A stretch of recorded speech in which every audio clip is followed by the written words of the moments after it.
La chair est faible. Conditionnement du corps et responsabilité de la conscience. L'expression « la chair est faible » a longtemps été utilisée pour justifier des chutes morales, des erreurs répétées et des comportements impulsifs.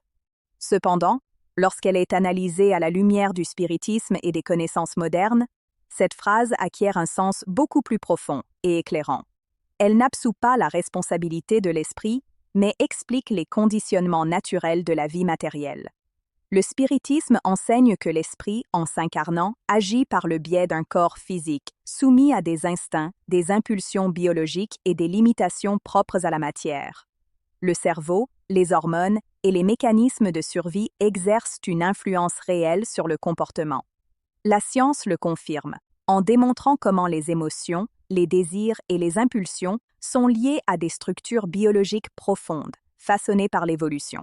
Cependant, reconnaître cette influence ne signifie pas nier la responsabilité morale. La chair peut être faible, mais la conscience est appelée à éduquer ses impulsions. La psychologie profonde montre que la maturation se produit justement lorsque l'individu apprend à reconnaître ses conditionnements sans s'y identifier totalement.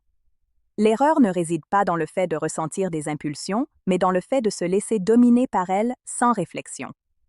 Le spiritisme clarifie que de nombreux écarts moraux découlent du conflit entre l'esprit, qui aspire à des valeurs plus élevées, et le corps, qui répond à des stimuli immédiats. Ce conflit est naturel et fait partie du processus évolutif. Personne n'évolue sans faire face à des résistances internes. Chaque incarnation représente une opportunité d'apprentissage et de maîtrise progressive de la matière par la conscience. La science renforce cette idée en montrant que l'autocontrôle n'est pas inné, mais développé. Le cerveau apprend par répétition, réflexion et intention consciente. Ainsi, des vertus comme la discipline, l'empathie et l'équilibre émotionnel ne surgissent pas prêtes. Elles se construisent au fil du temps à travers l'effort et l'expérience. La faiblesse de la chair, par conséquent, n'est pas une condamnation, mais un champ d'apprentissage. En ce qui concerne les peines futures, le spiritisme apporte une vision profondément juste.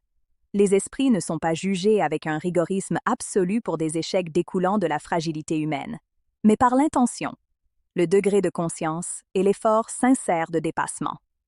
La justice spirituelle prend en compte les limitations du milieu, du corps et des circonstances.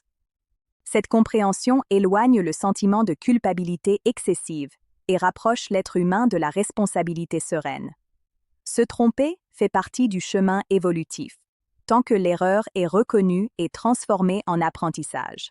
L'esprit n'est pas puni pour être imparfait, mais encouragé à grandir à partir de ses propres expériences.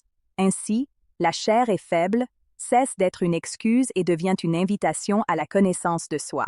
Connaître ses propres fragilités est le premier pas pour les éduquer. L'évolution spirituelle n'exige pas une perfection immédiate, mais un effort constant, une conscience éveillée et une volonté de s'améliorer un peu chaque jour.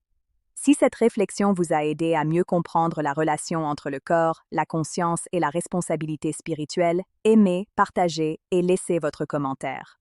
Votre participation aide ce message à atteindre plus de personnes.